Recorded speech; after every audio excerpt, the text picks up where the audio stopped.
கசப்பா இருக்கிறது. மாறா என்றாலே கசப்பு என்று அர்த்தம். கசப்பாயிடுச்சு. அப்போ மோசே சொல்றாரு, ஒரு மரத்தை குப்பை வெட்டிட்டு வாங்க, அதை வெட்டிட்டு வந்து நீங்க தண்ணியில போடுங்க, மாறாவின் தண்ணீர் மதுரமாய் மாறும். அல்லேலூயா. மாறிச்சு. சந்தோஷமா குடிச்சாங்க. அடுத்தது வனாந்திரத்துல நடந்து போறாங்க, தண்ணி இல்லை, கல்லை தூக்கிட்டாங்க மோசே அடிக்க. சரிங்களா?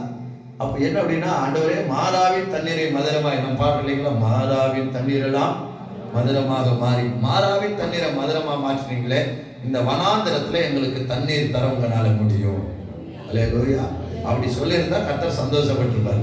ஆனா பாருங்க, அவங்க கல்லை தூக்கிட்டாங்க மோசேக்கு விரோதமா.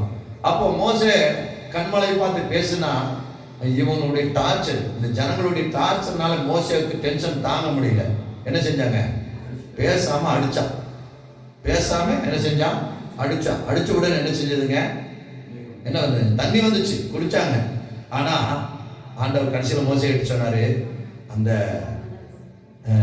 அந்த தண்ணீர் காரியங்கள் நீ என்ன செய்யல, என் வார்த்தைக்கு கீழ்ப்படையில், அதனால இந்த தேசத்தை பார்க்க மாட்டேன்னு மோசே எடுத்து சொன்னார். அப்போ நம்முடைய வாழ்க்கையில் என்னன்னா, கர்த்தர் செய்ததுக்கு கொடுத்ததுக்கு நன்றி சொல்லுங்க.